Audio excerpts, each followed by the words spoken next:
From one day to the next, the streets were emptied, leaving behind a disturbing silence. But not for everyone.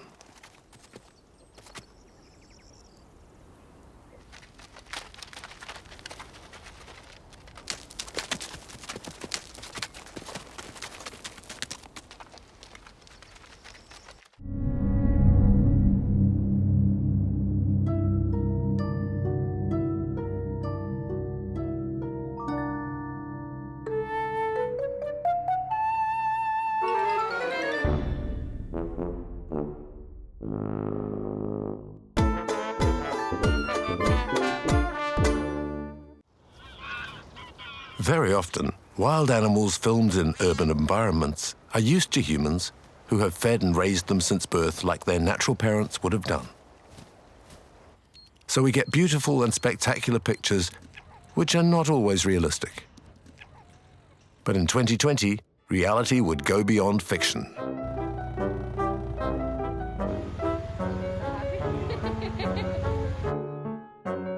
City dwellers from around the world filmed what were once unimaginable scenes with mobile phones.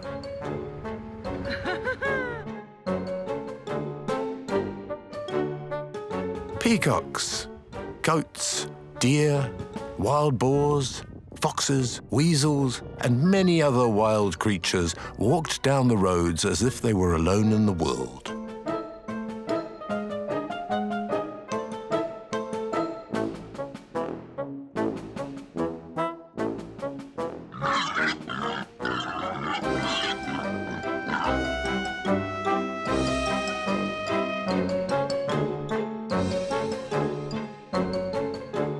More interested than disturbed by this universe, where humans seem to have suddenly disappeared.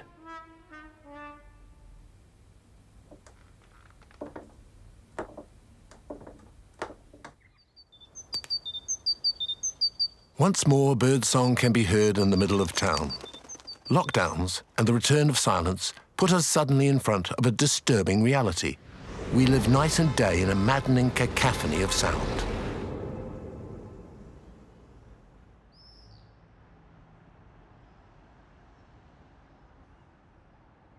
Ports also stopped. Astonished by this silence, many marine animals came to see what was happening.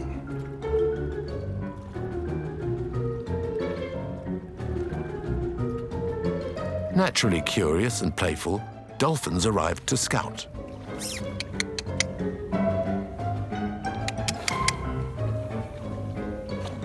In the port of Set, a shark explored in a metre of water. Come quick, there's a shark! A family of manatee and Indian file made a show in a Florida port. Yeah, big animals. Whoa, 3. It's just a baby. Oh. In New Zealand, a humpbacked whale came to inspect the quays of the port of Wellington. But what was it like in the open sea? The Mediterranean Sea is one of the busiest seas on the planet. Noise pollution is at its worst. Lockdown imposed a silence that hadn't been heard for a long time.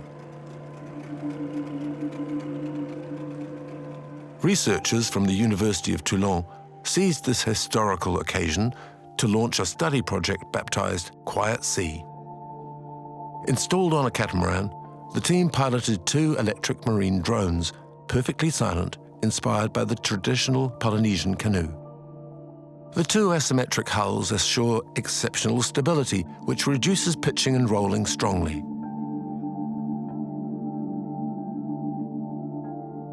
So, sound distortion on the submarine listening instruments on board is greatly reduced. The 2 drones can patrol a zone for hours without any human intervention.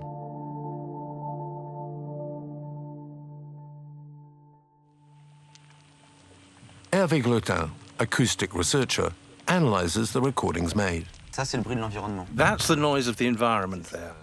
This packet is the noise of fish, organisms around the drone, And there's no other noise added, anthropic, etc.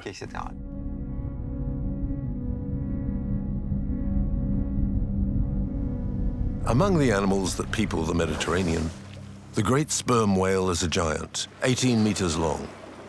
It's the only cetacean with teeth in its jaw.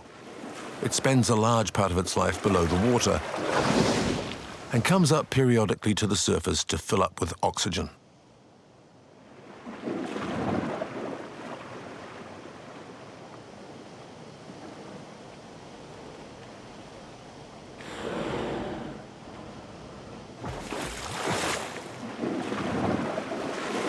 Water offers such high resistance to the penetration of light that at a few dozen meters depth, it immerses us in darkness.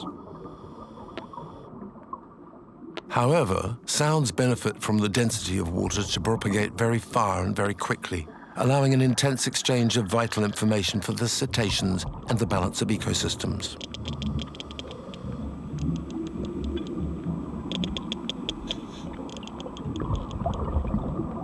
While it was long believed that marine animals were silent, we now know that they are noisy and incorrigibly talkative.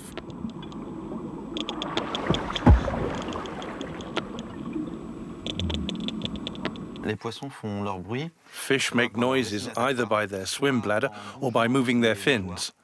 That grinds or it burps.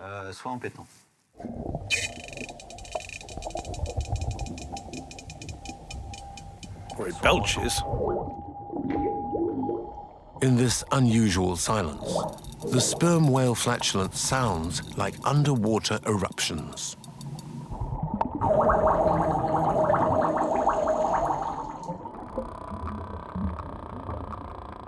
The great sperm whale uses its nostrils to produce sound signals like a series of clicks, for which it then waits for the echo that the environment sends back. It's by this process, known as echolocation and like sonar, that the cetacean spots its prey. Each sperm whale has its own acoustic signature. In a group discussing, each individual can be identified.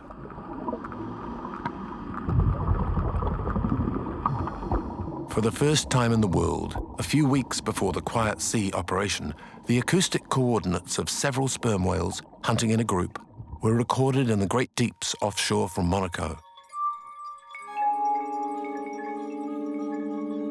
The ecosystems are very rich and the prey numerous in this zone carved with deep submarine canyons.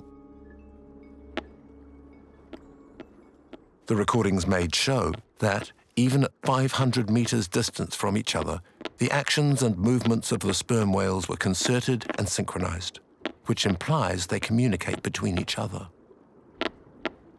What are they saying? Are they giving instructions? Orders? Are those on watch, on the flanks, describing to the others what they perceive in the depths, movement of the prey that the herd is pursuing? Nothing is yet known.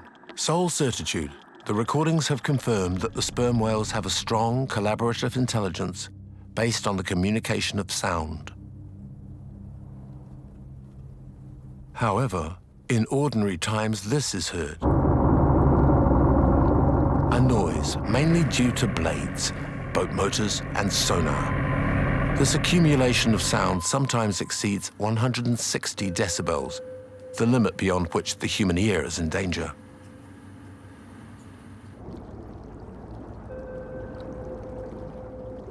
Nowadays, these animals are separated by an uncrossable barrier of acoustic disturbances, and which prevents them from meeting or simply communicating.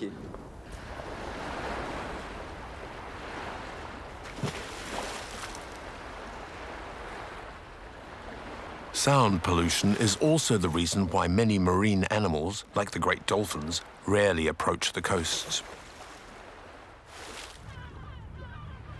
However, surprise, during the period of lockdown, amazed witnesses filmed with their phones large dolphins right beside the coasts, like here in Turkey, in the port of Bosphorus.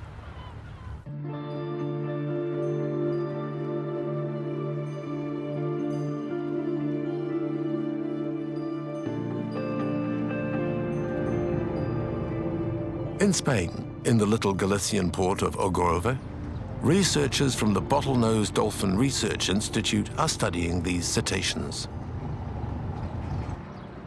Bruno Diaz-Lopez, its director, has equipped the port with sound captors to record the dolphins that arrived during lockdown.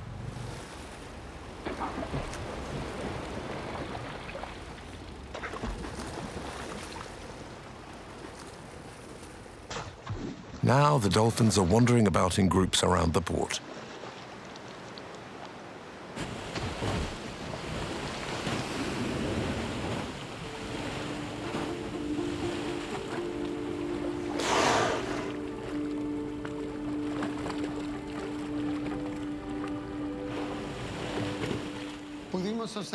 During lockdown, we saw that sometimes the dolphins went to feed in unusual places.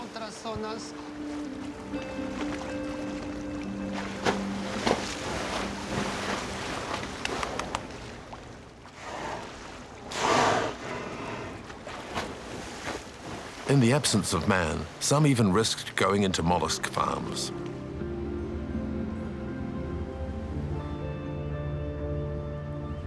It's coming out there. Bruno asks himself if the dolphins have benefited from the end of port activity to modify their behavior. There's one. Ford's staying at about 60 meters. This individual is, I think it's Ford, yes. He's staying in this zone where we've seen him for a long time and frequently during lockdown.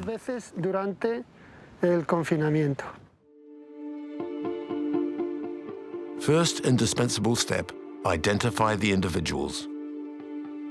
Each dolphin fin is specific.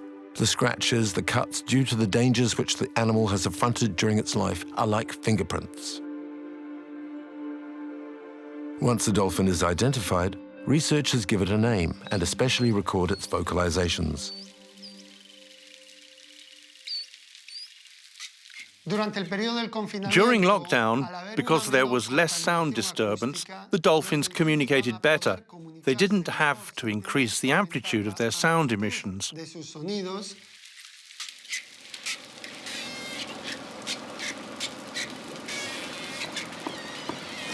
In normal times, dolphins are forced to shout to be heard because of the intense noise of boats. The port of Algarve is very active at all hours of the day and night.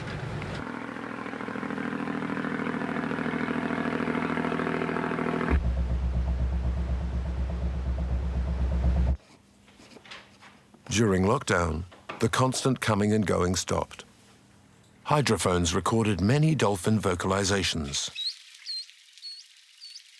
Their vocal repertory is rich, with 14 distinct signals used for communication.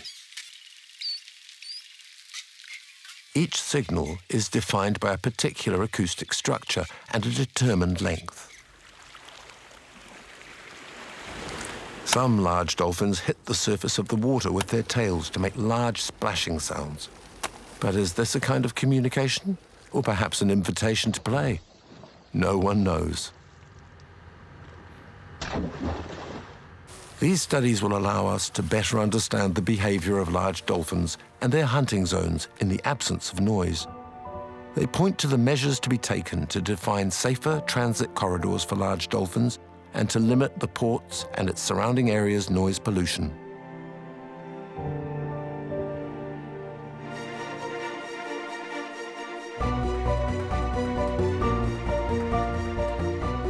Because of the halt in maritime activity, the general sound level fell by 5 decibels and even 12 decibels in some Mediterranean zones. At the same time, the water grew clearer.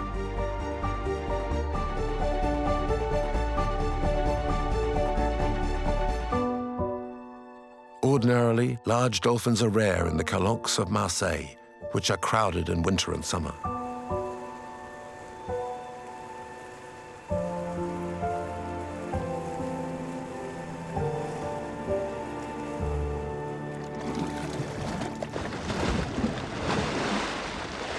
But with lockdown, the dolphins are there in numbers, busy with rarely observed activity.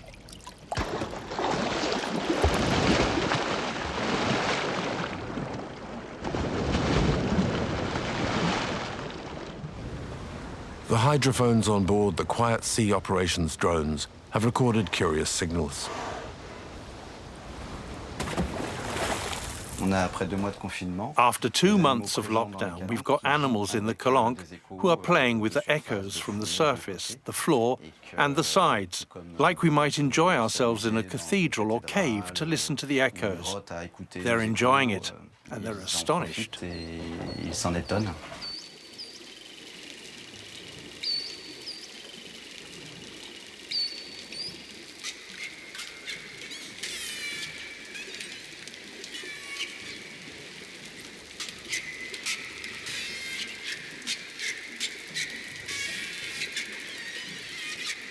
A signal arrives at the antenna directly. The direct signal is reflected to the surface, which is there, but that signal also went to the floor and returned from the floor.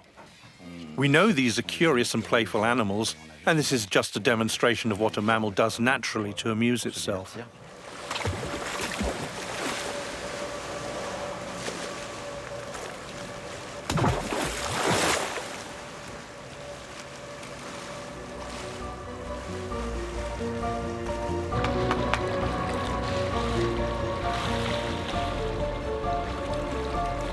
Supplementary proof that surrounding stress considerably diminished during lockdown, scientists from Quiet Sea were surprised to see large dolphins with young seeking contact and playing with their boat.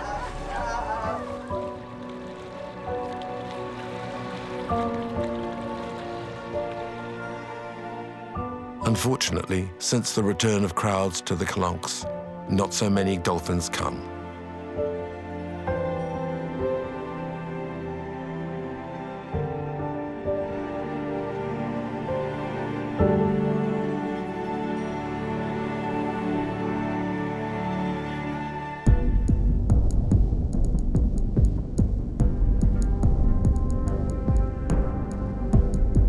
In the Gulf of Mexico, the pandemic halted the petrol exploitation offshore, which usually causes an important and continuous flow of petrol and gas tankers. As a result, pollution of the seawater due to hydrocarbon leaks from boats dropped by half, and noise pollution was largely reduced.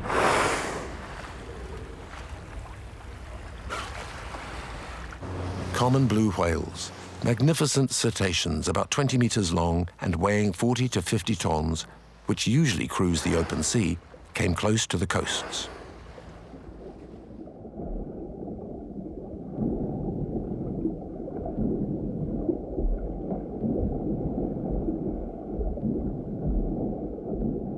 Freed from the interference from the noise of boats, their communications became 2 to 6 times longer.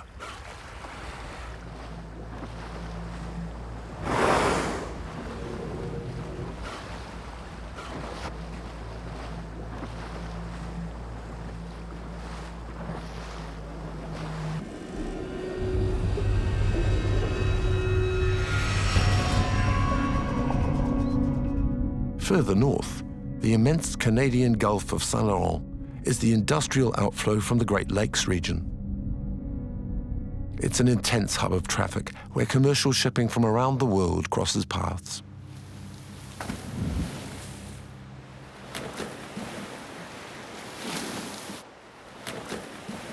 When the traffic was interrupted, people from Montreal were astonished to see a humpbacked whale come up the Saint Laurent River, making impressive leaps which made it famous.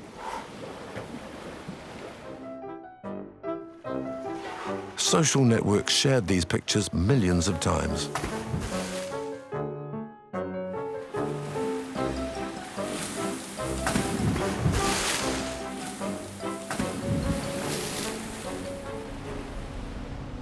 What's a humpbacked whale doing here? Montreal is 400 kilometers from the ocean. When it crosses the city, the Saint Laurent doesn't carry a drop of salt water, and a cetacean will find nothing to eat. This will remain a mystery because the whale died shortly afterward from unknown causes.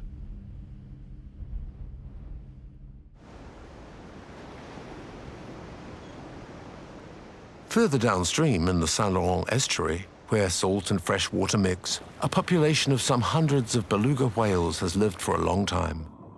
These small cetaceans, 4 to 5 meters long, weighing up to 1.5 tons, usually live in the cold waters of the Arctic.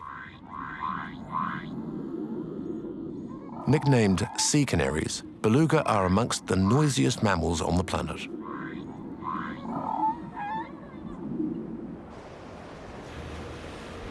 Like all great talkers, they don't like being interrupted, and the usual cacophony found in the estuary disturbs them a lot. Robert Michaud, research director of GREM, study group for marine mammals, knows these endearing creatures perfectly well. 60 to 80 belugas. They're fine animals. One there is a bit big. This population here, if it was healthy, should have doubled since we started studying them at the start of the 1980s.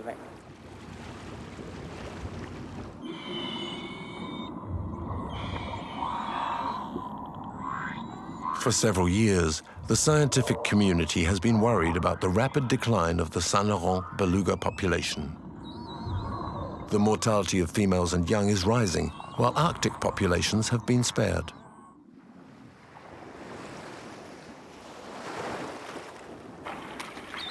Is it possible that we're too noisy and that the noise interferes with communication between mothers and their young? Do the mothers spend more time looking for their young and the young their mothers? That could impose additional energy costs on them, which they can't afford. Researchers are working to identify the cause of this regression.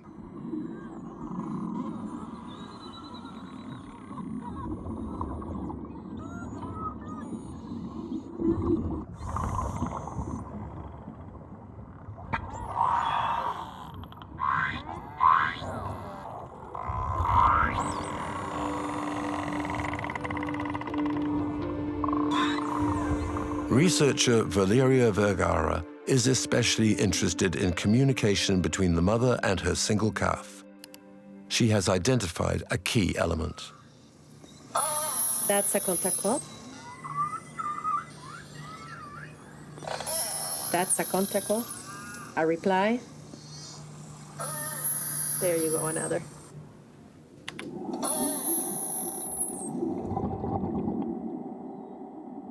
In the case of the contact call, we now suspect that mother-calf contact or acoustic contact might be getting compromised by vessel noise, and that in some circumstances, this might make reunion by mothers and calves that have become separated a lot more difficult, and this can be dire for little calves.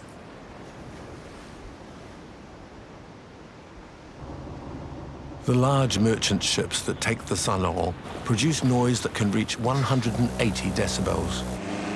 The many pleasure and excursion craft are also very noisy. In 2010 and 2012, the years where the newborn death rate was highest were those when there were the most pleasure craft. To understand the effects of noise on the relations between a mother and her calf, Robert Michaud and Valeria Vergara go to the fjord of Saguenay. This affluent of the Saint Laurent is a creche for the belugas. Valeria drops a hydrophone into the fjord waters, while Robert overflies it with a drone. The two researchers have come to evaluate the effect of boat noise on the contact call, the cry for help which maintains the relation between the mother and her young calf.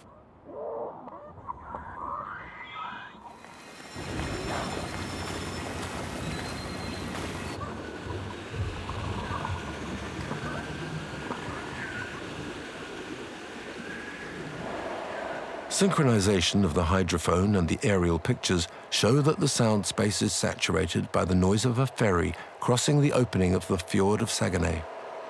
This is a necessary passage for the belugas coming in and out of the nursery. Valeria has an analogy. It's like deciding to go into a dark tunnel where you can't see or hear anything. This sensory hole identified by the researchers comes from the fact that the young beluga emit their calls on frequencies close to those of the deafening noise made by the ferries. As a result, communication between the mother and the child is interrupted.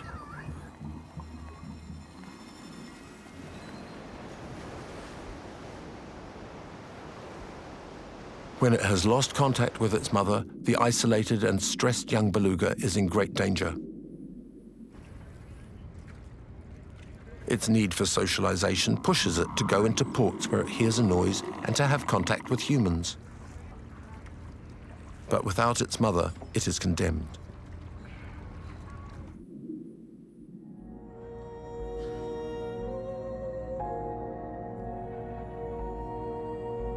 In 2020 and 2021, during the pandemic, pleasure craft remained tied up.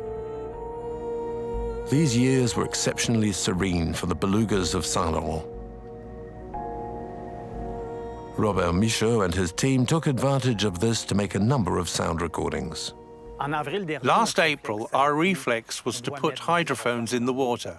Post-pandemic follow-up will be fascinating and interesting for us all.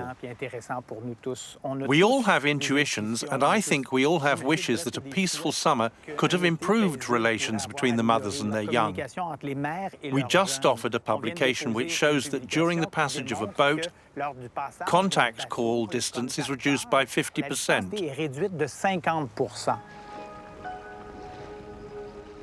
The beluga has become one of the best indicators of the state of health of the marine world. Once, miners took a canary with them down the mines. Its death warned them of the presence of methane, an explosive gas. The withering of the colonies of sea canaries warns us that the marine environment is not well. From the end of lockdown, beachings began again to be notified from the Quebec Emergency Network of Marine Mammals.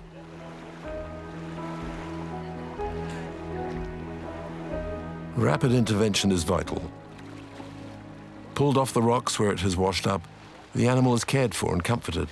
It is put back in the water when it has regained its strength. We'll have to turn it to the front of the boat. Get ready? 1, 2, 3, let go.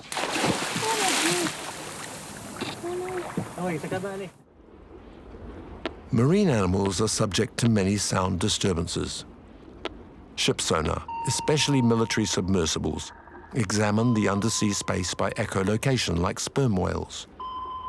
They interfere with the whale's system of communication, as well as of other cetaceans, and particularly belugas.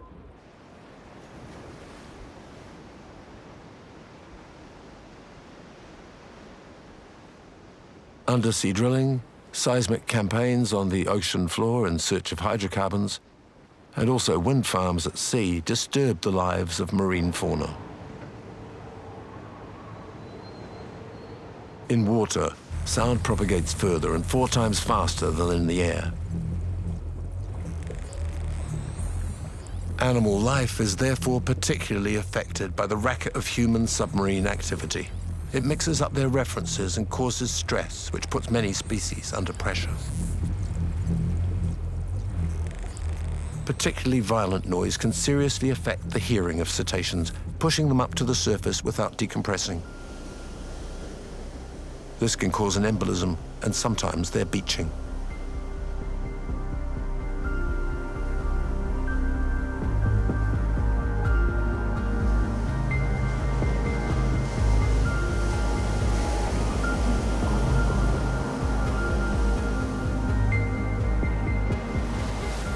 By imposing a pause unknown in modern history on human activity, the COVID-19 epidemic has at least offered to scientists an unhoped-for field of experimentation.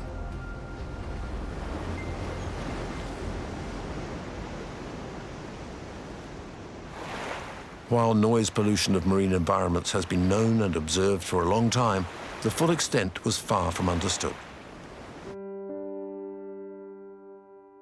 On Earth, silence suddenly fell on urban areas and the great transport networks, which revealed the incessant racket we suffer.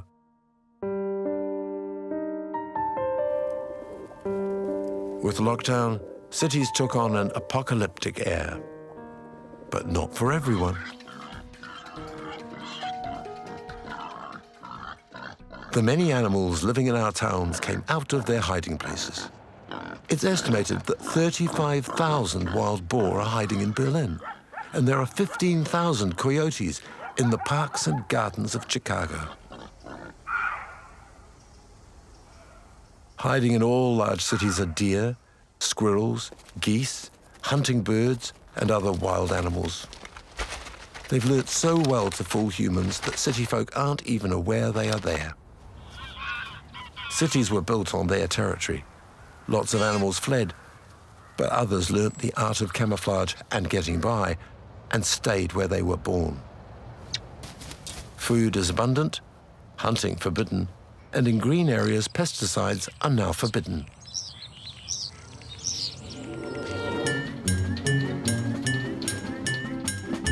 These stowaways with fur and feathers took advantage of empty streets and deserted squares to go out and enjoy themselves, muzzle or beak in the wind.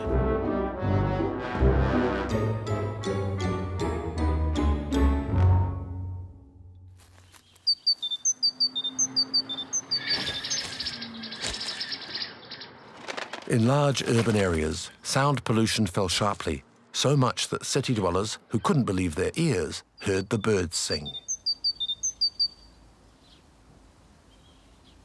Thierry, specialist in bioacoustics at the University of South Paris, has recorded for years the song of tits and redbreasts in the parks of Paris and its surrounds.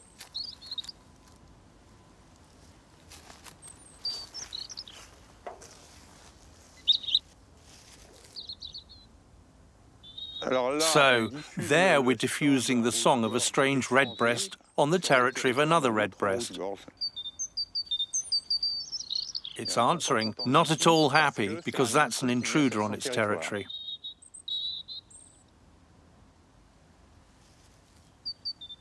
The great tits, which in a forest sing at a certain level of frequency, quite bass, well, in town they sing higher to rise over the deep note of the cars. This effort wouldn't have an effect if females didn't prefer coupling with males with deeper voices, which characterize the best reproducers. So noise pollution goes against natural selection.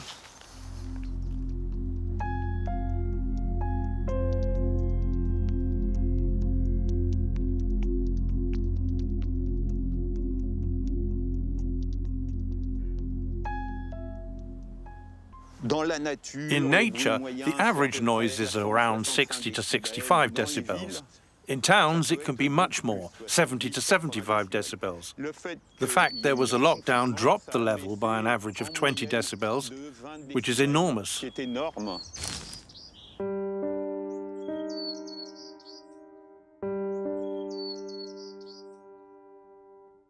Like the redbreast, the white-crowned sparrow sings to mark its territory. To sing, it perches in a well-exposed place, like near the Golden Gate Bridge in San Francisco.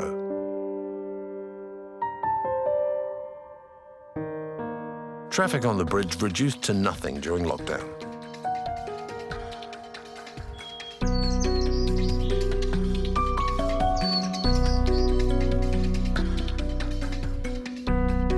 A blessing for the white-crowned sparrows. According to ornithologists, these little sparrows took advantage of the break to reduce their sound volume by 4 decibels, which saved them a lot of effort.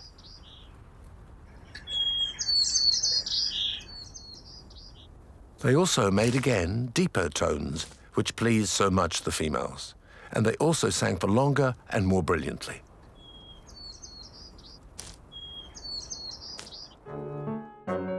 During the winter lockdowns, humans stayed more often at home. Wildlife took off strongly in the forests and didn't hesitate to dance on their hooves in many villages, sometimes creating epic shows.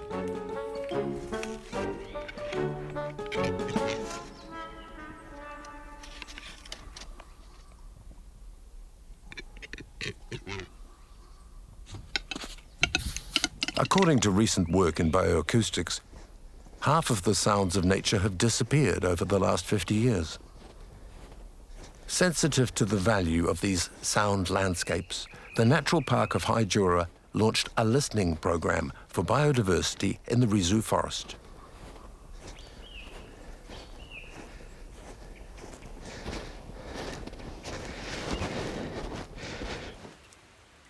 Thanks to a dozen recorders, the noises of the forest have been archived 24 hours a day, 7 days a week, over 15 years.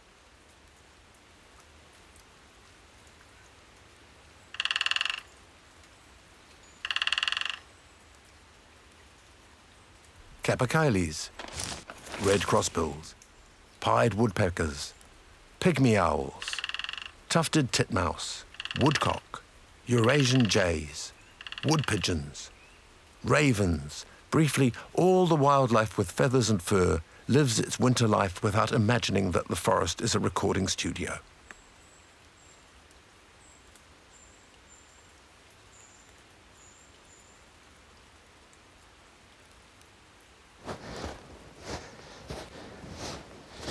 Frederick Seb, specialist in acoustics at the CNRS, and his team regularly pick up the sound recordings. It's exactly like a musical score with all of the sound landscape, all the different species that are found here. For example, here we have a tree creeper in the highest frequencies, and after that it surely tits. And what is really impressive is that here you have this little black bar, and that is the noise of planes.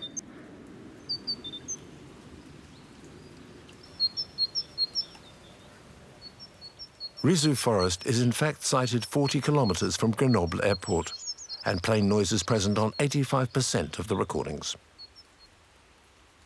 Those are the recordings made during lockdown, and there's no more black bar.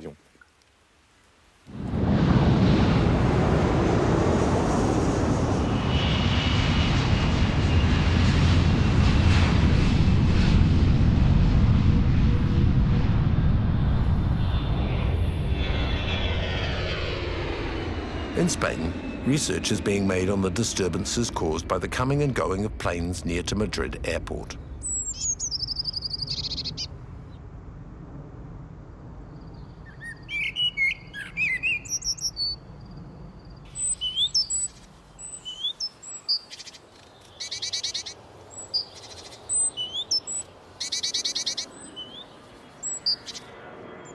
Evolutionary ecologist G.E.I.E from the National Museum of Natural Science of Madrid is setting up microphones and feeding stations near runways to study how birds adapt the time of their song to the noise of planes.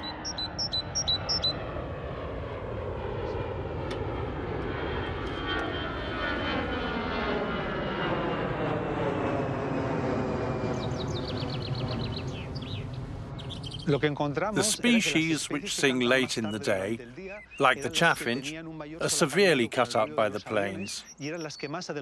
On the other hand, the tits that sing very early in the morning scarcely change their singing times because they don't have to fight aircraft noise.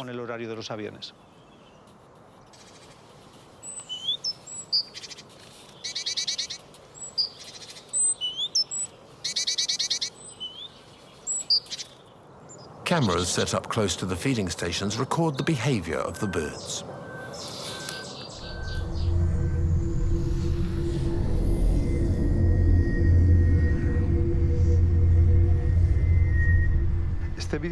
See how it's eating calmly, but when there's aircraft noise, it stops eating. It starts observing, looking from left to right. It stays vigilant until the plane has completely passed by. The powerful and aggressive reactor noise causes stress in the birds. Stress causes them to spend a lot of time watching for possible danger and reduces the time they have to find food. Their attention is distracted by the planes, which stops them from detecting the presence of winged predators, like sparrowhawks or peregrine falcons. The usual deafening and ceaseless air traffic suddenly stopped during the lockdowns.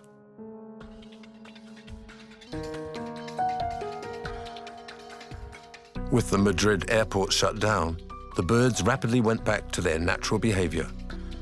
The same behavior was seen in the city.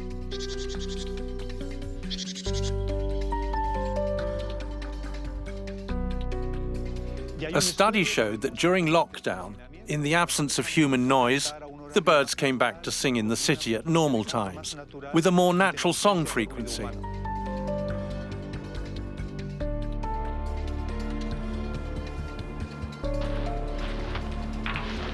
Unable to substantially change their voices' low frequencies, turtle doves usually abandon noisy places like motorways and airports. But during the short calm of lockdown, they quickly returned close to the runways.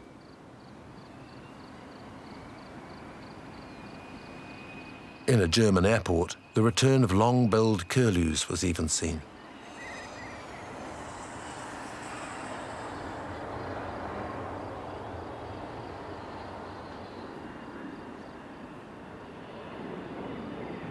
These are threatened migrating birds who used the almost complete stop of air traffic to explore the carpet of long grass left wild and which houses a rich and varied fauna.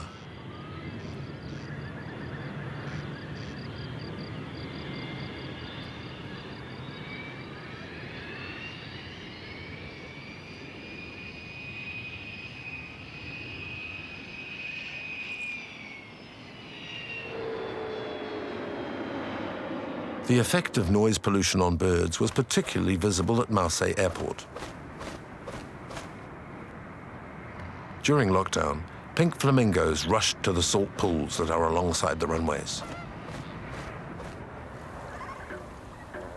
There were 40,000 paddling in the salty water, whereas in normal times there are only 15,000.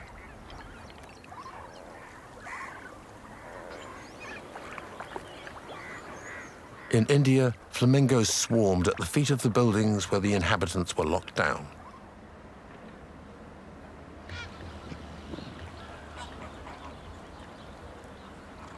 In the USA, they invaded the industrial zones, fixed in lugubrious silence.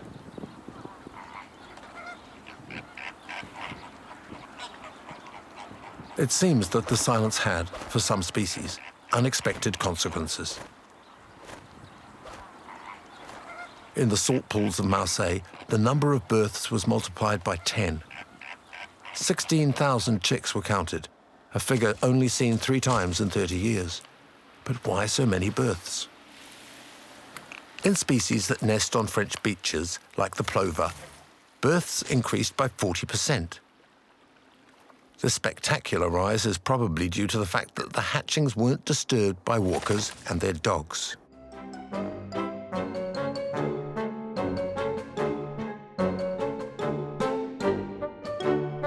Everywhere on the planet, a rage to copulate took over wild animals, which were a lot less stressed.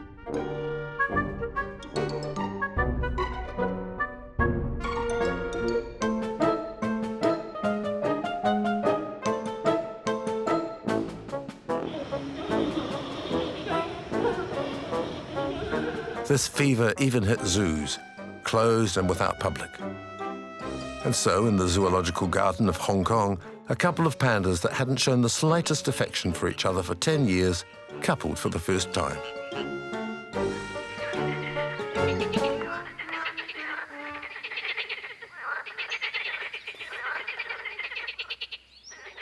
In a nature free from human noises, the growth of amphibians can be perceived from further off by their fellows and helps reproduction.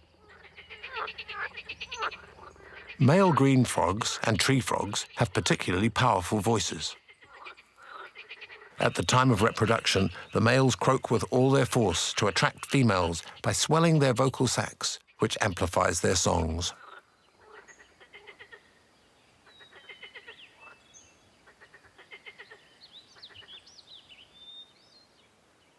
Thierry Langagne, specialist in noise and light pollution at the CNRS, has found a second criteria as important as the first. Here we have a green male tree frog. You can see very clearly the color of his vocal sac here, which is orange, and this is a very important criteria for the females when they choose a partner, because they don't couple by chance on the pond, they couple with males of better quality.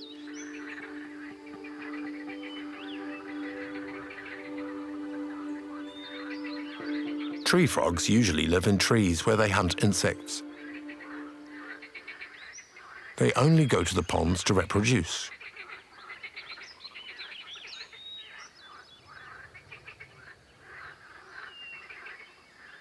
The vocalizations of the males then mix in a great polyphonic chorus of amphibians who sing at night until the morning.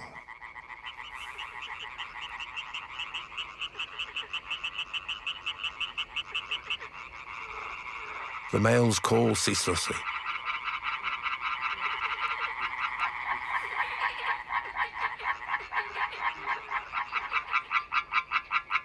The females are sensitive to their voices and go closer to the voice which seems the most seductive to them. Then the color of the vocal sac, which they can distinguish in the shadows, confirms the correct choice of partner.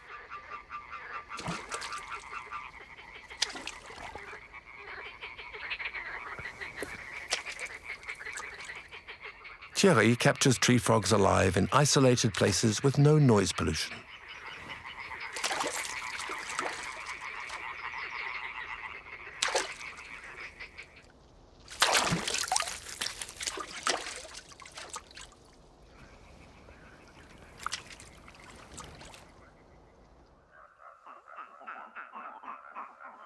Returning to his CNRS laboratory at Lyon, Thierry makes up two groups of male tree frogs.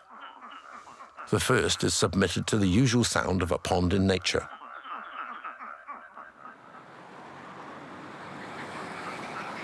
The second group is exposed to the same noise, to which is added the noise of road traffic at 75 decibels, as if the pond was beside a fairly busy highway.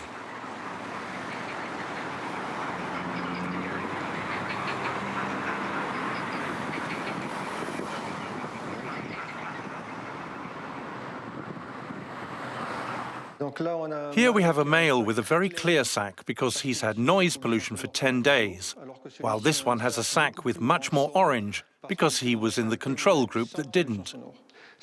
This means that the females, on the basis of the color of the vocal sac, can no longer detect which are the supermales with which they should couple, and so we expect a quite rapid deterioration in genetic quality, which could lead to a collapse of populations in time.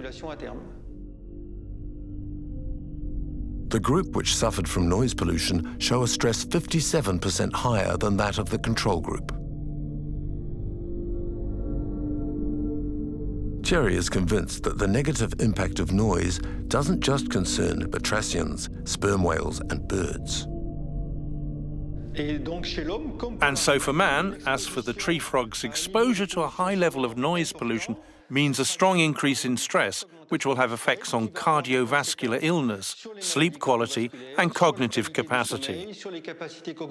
Therefore, these effects can be very worrying for humans in a time when the world becomes more and more noisy.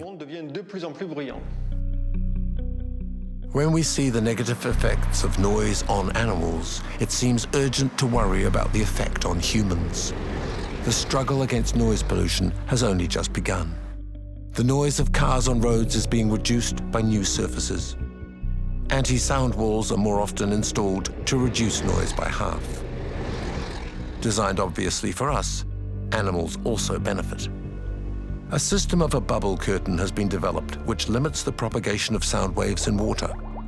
In Brittany, these bubble curtains have been put in place to protect the sites of Saint-Jacques shellfish exposed to the noise of underwater works. This same system has been deployed on Reunion Island during the gigantic work of the construction of the coast road. These curtains reduce noise pollution by 25 decibels. The vibrations of propellers in boats is being reduced. More aerodynamic hulls are being constructed which leave less of a wake. And finally, the decline of internal combustion engines has truly begun.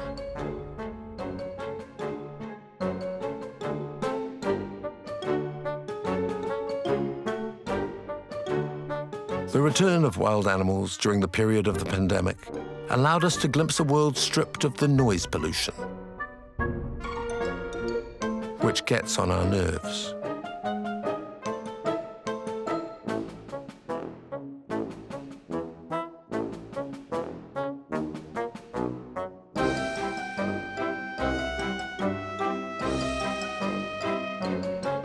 The extraordinary distribution of these videos on social networks shows our fascination for the wild and our vital need to renew our ties with nature and silence.